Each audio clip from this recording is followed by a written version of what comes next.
Before we get to your story, Amy, and how you ended up in Germany, as I do with my guests, I tend to go poking around online before I talk to them.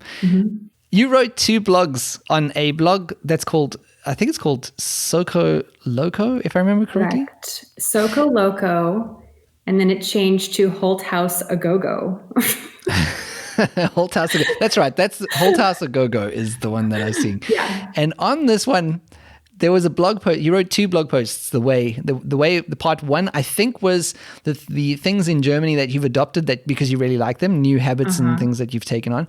The part 2 was things that you don't miss. Oh, things that I don't miss about America?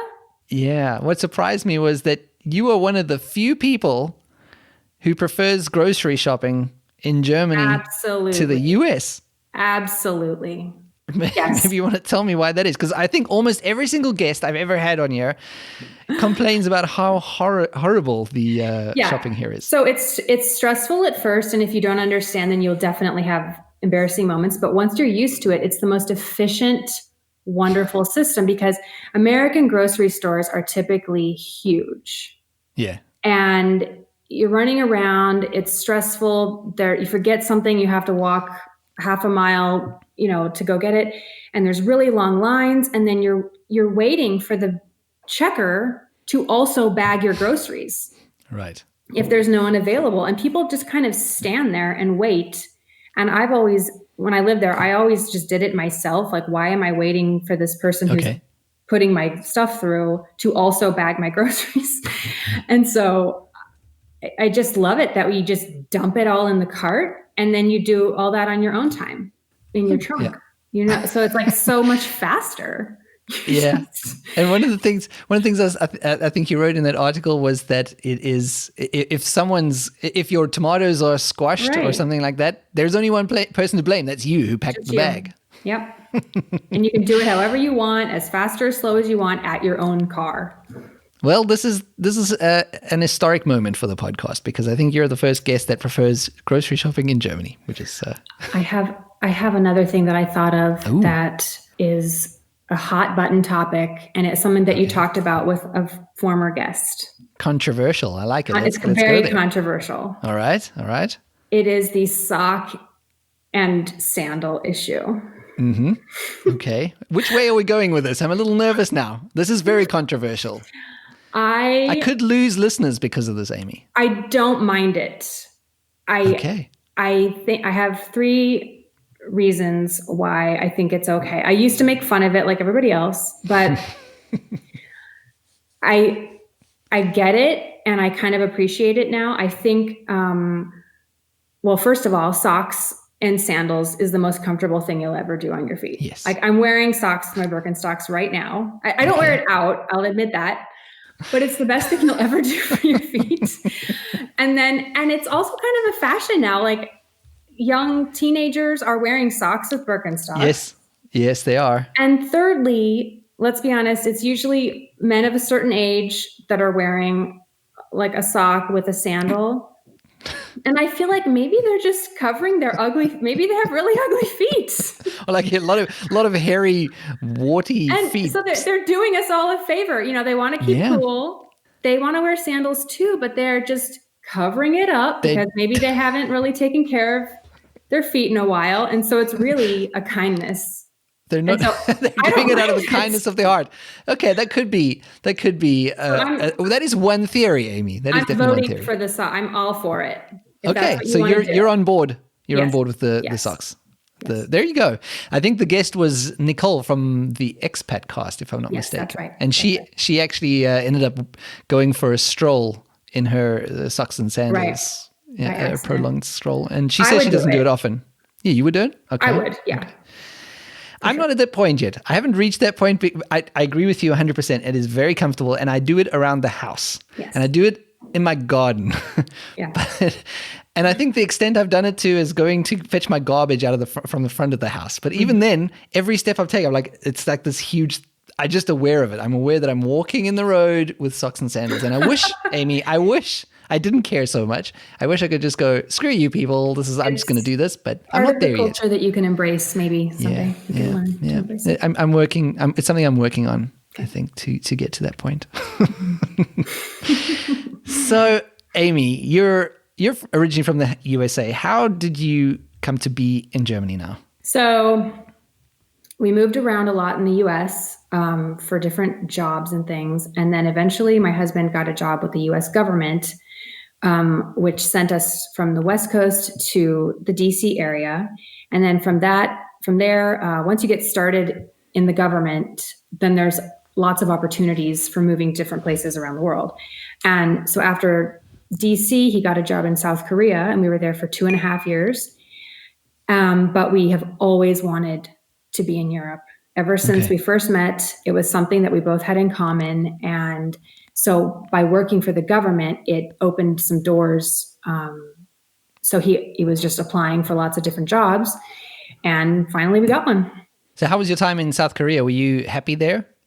At first, it was really hard, but then we absolutely loved it. And it was actually hard to leave. Even though we always wanted to come, it was still hard to say goodbye to the culture and the food and the friends we'd made there. So then you, what was the reason that you always wanted to be in Europe? What's the attraction? Well, I can say that probably since I was a child, I've had this obsession with Europe. I don't know if it was from watching lots of movies or what, but I just had this idea that it's more beautiful, it's better, it's a better life, it's magical. I don't know, just all of these things. And I think I'm right. Turns out I was right. It's good to be right in the end. Yeah. For my whole life, as long as I can remember, I just thought Europe is the place to be. Wow. So it was really like a dream come true when it happened that you were moving here. Yes. And you said your husband had the same thing about Europe as well? Yeah. He actually took German in high school because it was offered, and we're both from Southern California, and it's just not, I can't believe it was offered in his high school. I took Spanish. Everyone takes either Spanish or maybe French, and I only took it because German wasn't available. And we hadn't met yet, but we both did a lot of traveling to Europe on our own in our late teens and early 20s. And then when I went to college, I took 1.5 years of German because I finally could. And yeah, it was just one of those things that when we met, I was like, oh, you took German too? Really? You've been all over Europe? Really? Like, it was just not something I'd ever met with somebody else. Yeah. You've got how many kids? 3 boys. 3 boys. Were they all born in the US or sort of South Korea and Germany? One was born in Portland, one was born in LA, and the third was born in Seoul, Korea. Wow. And how would they adapt to the moving around to South Korea and then to Germany? I think only the oldest, who is 11.5, he's the only one who really remembers Korea. For the other 2, they were are still young enough, and I think they feel like this is where they're home. They don't feel German. Yeah. I definitely, the TCK, third culture kid thing is definitely an issue for us, but they don't really know any other home. Yeah. When you say it's an issue for you, are there difficulties that come with that? Some kind of challenges or? Yeah, I think because we're an English-speaking home, their vocabulary is not they don't have the breadth of vocabulary that a German kid has, or they'll say, we're American, how come we don't live in America? Or how come no one's doing Halloween? Or just things. I think it's hard to have parents who are not completely with it with the other kids' parents. They're very sensitive to that. Yeah. I think that's something I haven't felt yet because my kids are still a little bit younger, but I can see how that could be a thing because you speak a different language at home, you behave differently, you got different traditions to everyone else. So I could see how that would be an issue for the kids. They know they don't quite fit in. Yeah. I think they feel that. So you came to Germany and the idea was it wasn't a permanent move at first. Well, we were kind of on a 5-year rule with the government of living overseas, and 2.5 of those years were in Korea. And so but we didn't realize that. And so when we moved here after about a year, they told us that, we only had another year and a half left, and we sort of panicked. Like, right. I don't want to go. I'm not ready to go. Where would we even go back to? Because I don't, I've lived in lots of places in the US, and it just kind of was this amazing coincidence that my husband had a meeting at work with the government, and his former professor was there as a contractor. And so they met, and his professor hired him. And so he now works for an American company, but he is the only employee that's here in Germany. So that's kind of perfect. Yeah. So he just has a home office. And so, everything with coronavirus, he was here anyway. That's kind of been has worked out. So what are your plans now? Are you planning on heading back sometime soon? Is it open-ended, or are you looking to make a long-term thing here where you are? As far as I know now, we are here indefinitely. I don't know. I mean, anything can happen, but we don't have any plans or any reason to go back, really. As long as he has his job, and as long as we can support ourselves here, I don't see why we would go back. Yeah. And you having these ideas from such a young age of what Europe would be like and what Germany must be. And you said you had this picture in your mind that it was magical and different and I guess exotic in some ways compared to America. Maybe quaint. Exotic is the wrong word. Quaint is a better word. Yes. Is that really how things turned out now that you're living the reality? Or is your view of Germany and Europe a little different compared to what you had in mind before? No, I was right. You're right. So we come back to that right. You're right. It is just that quaint. We do a lot of traveling, when we were able to, and I'm just amazed. I can't believe that people actually live in these places, in these villages, and our village is cute by American standards, but by German standards, I mean, I can't even believe some of the villages that we go to, and everything we look at is just adorable. And you can't believe that people have their lives in such a sweet, adorable village. It feels like some kind of Disneyland in some ways when you see it. I mean, Disneyland is modeled after that, and they try hard, but it's not quite the same. It's not quite it. It's not the real thing. It's it is like that. When we moved to Germany, we moved to a small city called Schweinfurt. And looking back now, it's a little industrial town. I think it's about 50,000, 60,000 people. So it's not huge, but there's a lot of engineering companies there. And it's got a church and it's got some fountains and everything. And when we came, we were like, oh, this is amazing. Europe is amazing. This is so quaint.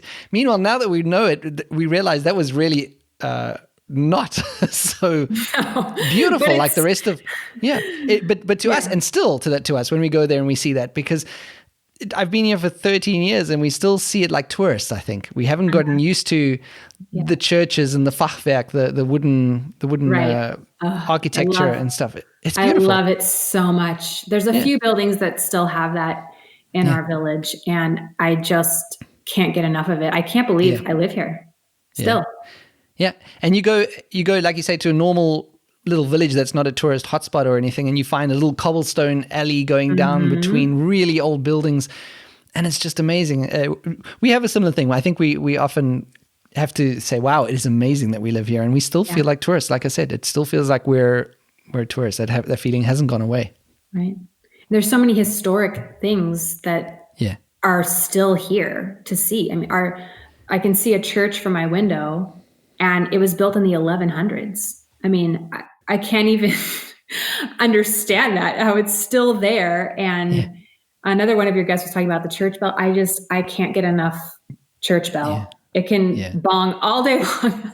I love the European church bells. Well, Amy. Maybe half the day.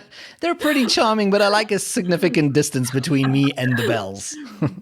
It was Shannon, the church bells and bicycles, and she lives directly opposite this beautiful church. And it's the same kind of thing that she also said, like, you just look out the window and there's this church just as beautiful. So you were here with the job for a certain amount of time, and I assume that the company or the government would have sorted out a lot of things for you. So when things switched to the new contract, how did that look? Did you have to make a lot of changes? Did you have to deal with a lot of bureaucracy? Yeah. Basically everything that all the benefits that we had with the government were cut off. We could no longer go on base. We couldn't shop there, which was fine. I'm totally fine not going there. And we had to change our car registration, insurance, the Aufenthaltstitel, and we built a house. We did everything changed when we switched. Yeah. You built a house. Yes. Wow. Well, my husband's an architect, and so he didn't design the house, but he's always wanted to build something. And so there's a builder here in town who's built a lot of houses, and so we just did that. Yeah, because I was going to say that is a pretty big thing. When we were looking for a house as well, we just were like, we're not going to build, because there's so many contracts in German, and there's so many things that you have to negotiate with Germans, and our German's pretty good, and we just said no. We'll buy a house that's already standing, and we'll deal with that. I know. Yeah, I can definitely see the benefits of that, but he really wanted.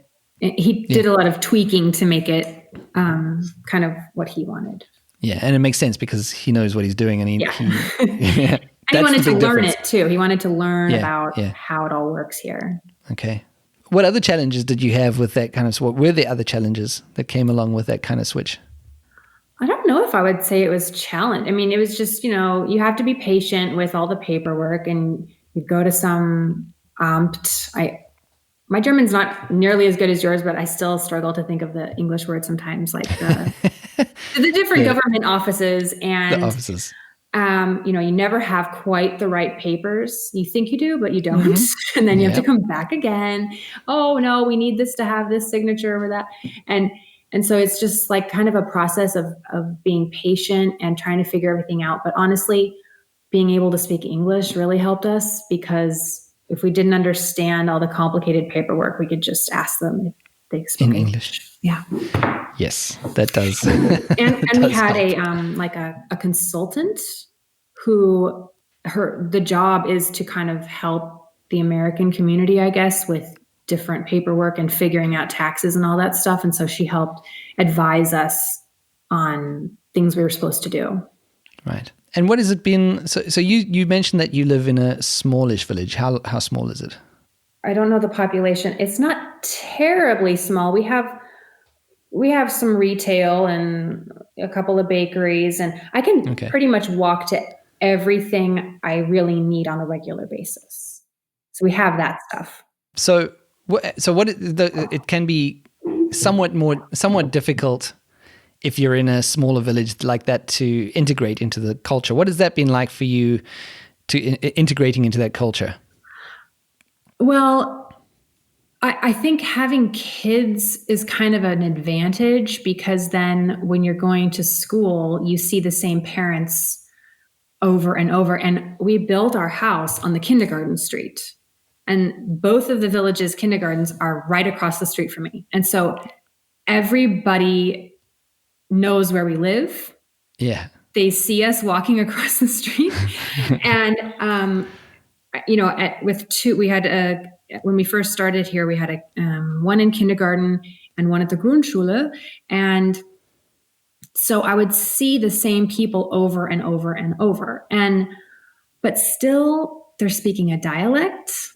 Mm. And I thought, why can't I understand anything anybody is saying? Because I would always try to maybe eavesdrop at a soccer practice to try to learn and understand. And it's a dialect. And so even with seeing the same people all the time and me being a very social person, it's still really hard because they all kind of already know each other.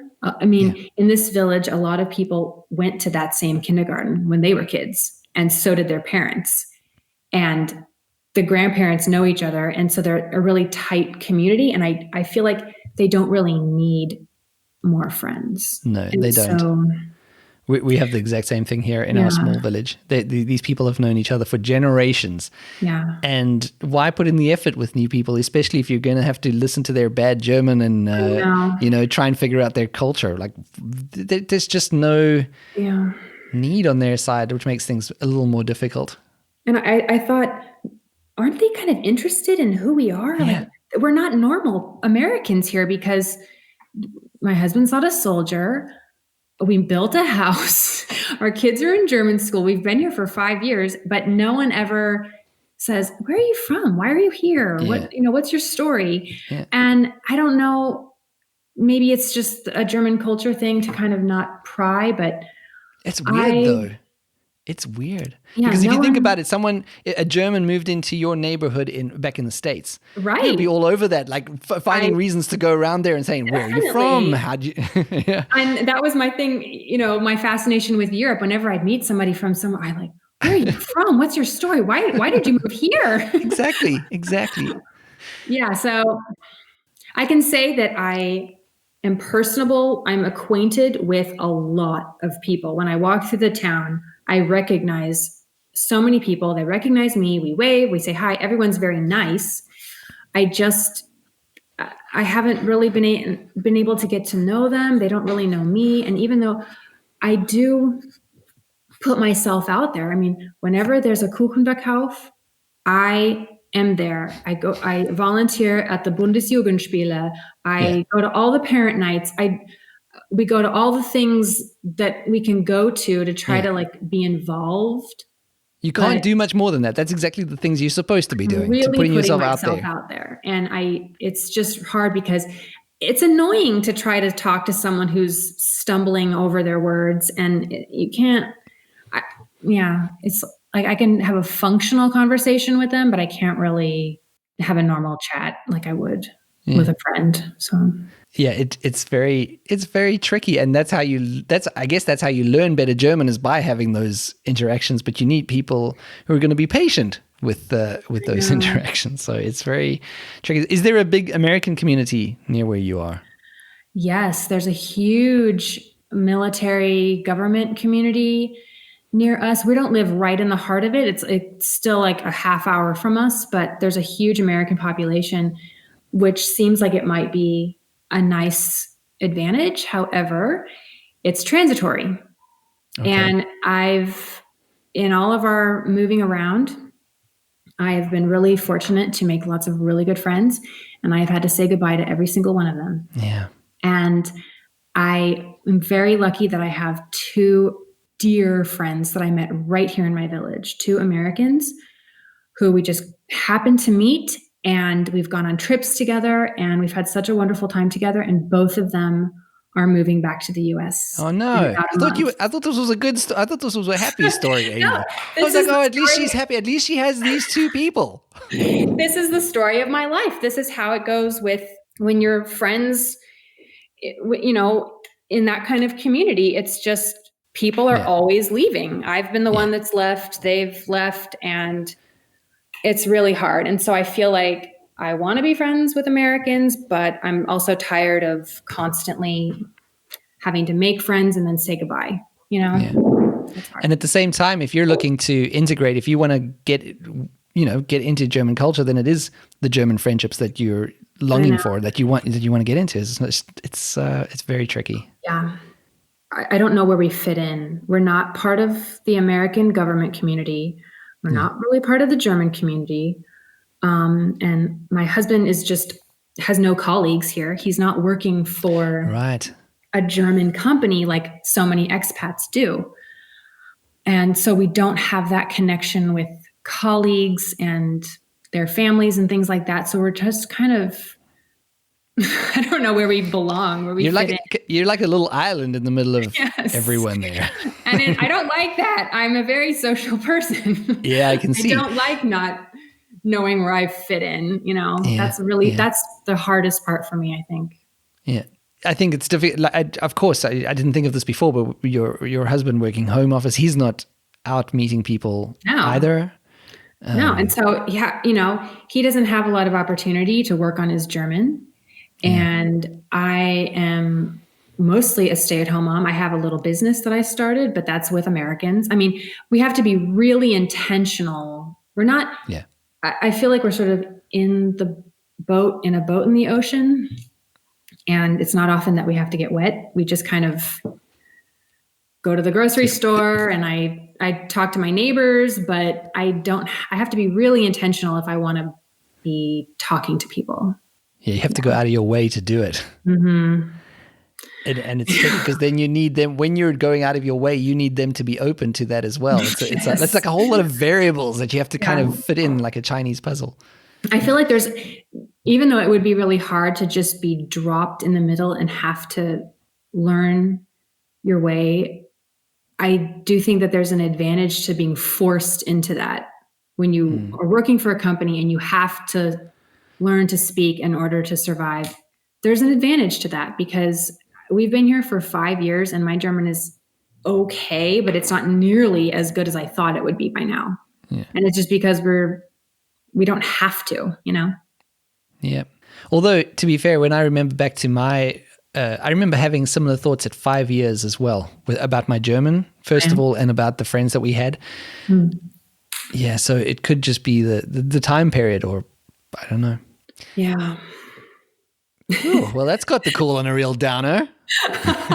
We went down a really dark road there. I feel like I need to get a whiskey or something. I'm sorry. No, it is fine. This is what I wanted to hear about. So is this a deal breaker? Is this something that if you see things carrying on like this for the next 2 years, is it something that makes you say we're going home or we're going somewhere else? I don't know. It scares me to say that. Like I'm honestly not thrilled about the idea of going back to the US, and I don't even know where home is over there. And I don't know how to answer that question. I don't like thinking that we would be forced into that, but at the same time, my desire to have community and just be able to freely communicate and feel like I am part of something, that's very strong for me. Yeah. So I don't know. I'm 41 going on 42, and the idea of friend dating for into my 40s and 50s and just constantly trying to find my community. I'm tired. I just want to have my friends and not always be saying goodbye and trying so hard. Trying so hard. And like you say, going through that dating phase where you're unsure of how things are going to go and you're trying to get to the do phase. And it's draining. It's draining. Yeah. I'm a little envious of British folks because they can just go back home and speak English, but they're still only an hour away from Germany. There's no, and it's still Europe. I mean, technically, whatever, I don't know, but it's Europe. And for me to go back to my home, there's no middle ground. It's one or the other. I can't have the best of both worlds. So it's a lot of sacrifice either way. Yeah. Being an expat. Yeah. I remember when we moved out to this village, it was one of the concerns for us was friends as well, because we knew how difficult it was to make friends in a city where we were before. And now we had to make friends out here in the deep country. And we were just fortunate that we had really in this village on the first day that we went to kindergarten, sign up for our daughter. And we met this other family that had moved there from North Germany, and we just kind of hit it off straight away. And they've literally become lifelong friends. And they've also moved into a house here. And I often think if it wasn't for them, I don't know. Yeah. I think I would be feeling very similar. They are literally the only difference between me feeling like I don't have a community, I don't belong to things here. Because once you make friends with a German family or Germans, then you suddenly have access to other Germans in the area. They invite you to dinner and you meet other people there, and then it somehow grows from there. But you just need that in. And I often think, oh my God, thank God for these two, because I would be really worried if it wasn't for them. I need to meet somebody like that. Yes. There's so many young families too that have kids the same age, which is really nice. I just need to get in with one of them. But families are also difficult, as we found as well, because they're already, as you said, they're already got a lot of friends, and they don't have a lot of extra time to spend making new friends or inviting people over. So it's very, very tricky. I'm going to have to get hold of you. I'm going to have to get in touch in a year's time and do a follow-up on this interview to find out what's happening. Hopefully I can get my act together. Well, I don't know if it's your act, but it's the situation. Yeah. What about the decision to stay in Germany now? I think one of the things that you said to me before, either in mails or a discussion that we had before this interview, you said that you sometimes feel a bit of conflict about staying in Germany. Yeah, I feel like, I mentioned my need for feeling like I belong, and I feel like, I literally belong to the United States, but I'm emotionally and ideologically, I feel more European. Yeah. And so I'm a study in duality, Sean. I